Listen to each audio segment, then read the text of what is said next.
morning, everybody.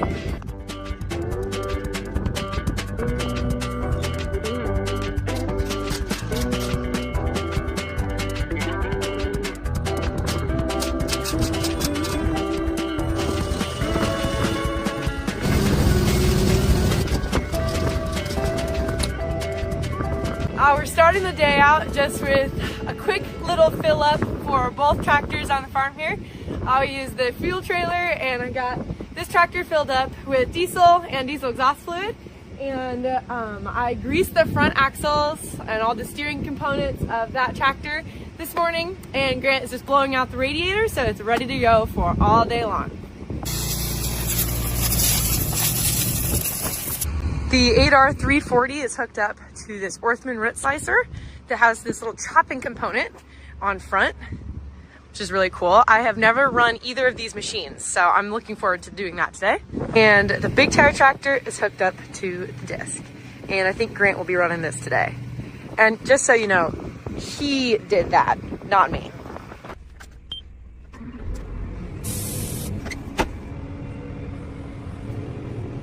Per usual, it is super windy outside, so we'll see if this microphone helps any. Let's just do a little comparison. So on this one, do you see how the blades touch or are very close to touching? Like that? Okay, well, look at this. That is not going to work, not going to give us an even job. So what I'm going to do is I'm going to be moving this one that way. So I'm going to loosen both of these and then loosen this, screw this inwards. That's going to push this one closer, and I'll adjust it to when they're both touching, and then tighten, tighten, tighten, and we should be good to go.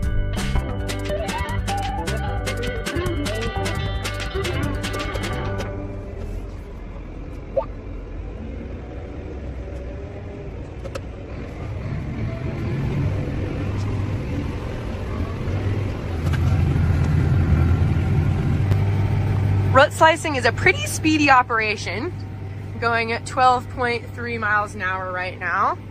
Auto steer is engaged, meaning that I do not touch the steering wheel. If I touch the steering wheel, it disengages and then drives all over the place, and I would be in control. But we have RTK GPS, and that is leading me dead straight on my rows. Here's what it looks like behind me. We're kicking up some amount of dirt, but those little choppers are just eating those corn stalks. And then the little discs just throw them out the back. It's really cool, and it leaves a really nice finished product. So a little fun fact for you guys. Root slicing was the first tractor job that I ever did all by myself. I was gonna say it's a pretty hard job to mess up, but I suppose you can mess up any job if you try hard enough. You're just driving in a straight line, and we're prepping the field for planting. This tractor, like I said, has the E23 transmission, not the IVT, so it's definitely taking some getting used to, but I have it. I just press this button, so you can run it kind of like an IVT, so I'm not touching this any. I just have it in forward, and then I'm using the throttle to control how fast or slow that I go. I'm getting more used to it. I'm definitely getting more used to it. Now this is nice. The field comes out perfectly even. Last row is one right by the ditch. This 80 took me no time at all. Holy cow. That was fast. Thought I would get out of the cab and show you guys what our job is actually doing here. 1 second. Yo. Alright, so I've given you guys kind of an up close of the bar. Here's those little chopping spinning things. Here are the other chopping spinning things. These are like the actual stock pullers here. And this is the after. I'll show you some before, but essentially the stock is reduced to just some organic matter that sits kind of in between the rows. This is where we'll actually plant right here. And it's just a really nice smooth surface.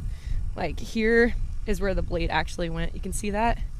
So our seed bed is just gonna go right in there. I'll show you what it would have looked like before.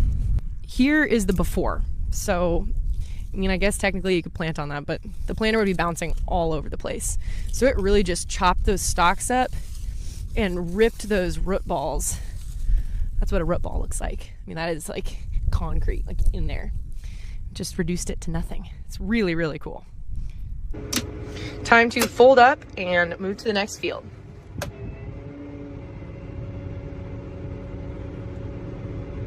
The power of hydraulic cylinders is so cool. I was just thinking, like, there's no earthly way I could ever lift that bar, but with just the holding of my finger on a button, they bend at my will. I don't know. It's just really, really cool. We have arrived at our second location. This is the field that's by Interstate 80. So if you're ever driving on I-80, be sure to wave. I mean, it's not super likely that we'll be out here, but you never know. You might see me. So I'm just going to unfold, put my wings in float, meaning that when I say the wings, I mean it's this part, the part that folds in and out. That way, if I go through any draws, it can kind of adjust as necessary. And then we will be doing this entire field twice, like going over it once and then going over it again. So we'll see how much of it I can get done today. After running the tractor for a couple hours, as far as the transmission goes, I would say it's just, there you go. It's kind of jerky. It's like the tractor can't quite figure out which gear to be in. And so sometimes it kind of bogs down and then it tries to self-correct, and I don't know. Like, it's not horrible. It's just not my favorite. So I just kind of got going here, but I just got off the phone with Grant, and we have a hired kid that comes around and helps us with different things. And he was running the big tire tractor for Grant today, hooked up to the disc, and he got stuck, apparently. So I don't know a lot of the details because Grant had really bad cell phone reception, but Grant said, fold up, come home, we need the tractor and the big rope. So let's see what we're getting into. I'm nervous, honestly. All right, folks, this is what we're working with here. I realize it might not look that bad, but this is some really heavy stuff. I mean, look at that. And the ground doesn't feel that soft under your feet, but there's definitely a lot of moisture in here, which I guess is a good thing. Soil is holding moisture, but this is, if you can see, kind of like a draw in the field. And this is essentially where all the water drains right here. So this is probably going to be wet for a long time. Check that out. Do you think the rope will pull it out? I don't know. We'll see.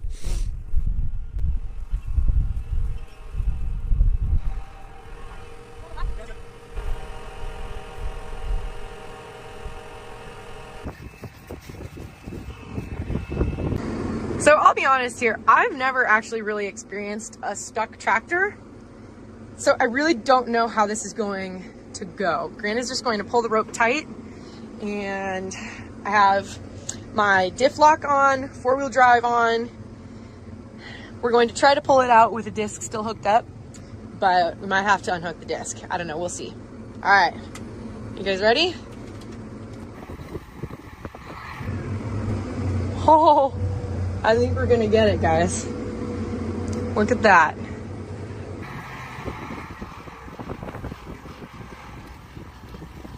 Just slowly working our way out. Oh, those are some holes right there.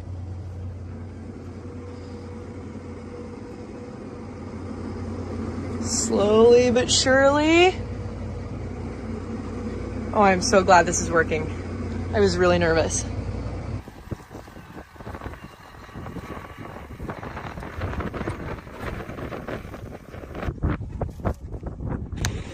Got it.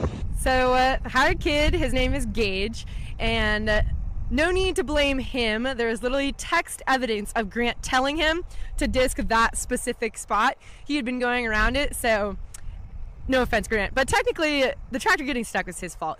But Gage is a kid that's been working for us for the past couple months, just helping us with some odds and ends, and you will be seeing a lot more of him. It's fun to have another guy around here helping run the tractor and stuff. So, thanks, Gage.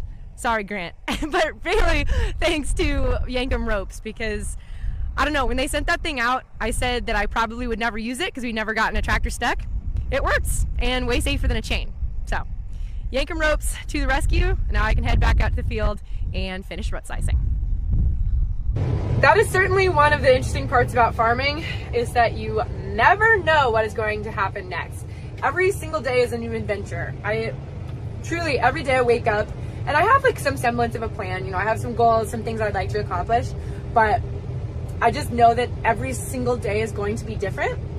And it's really fun to take you guys along because you guys are finding out what's happening at the same time that I am. We're really in this together.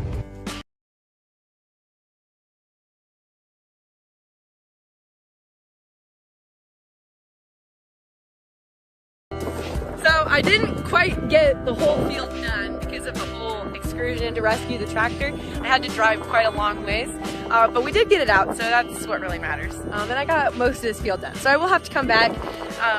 But you just never know what's gonna happen around here, truly. Every single day is just such an adventure. So I appreciate you guys coming along with me, and we'll see you in the next one. Bye.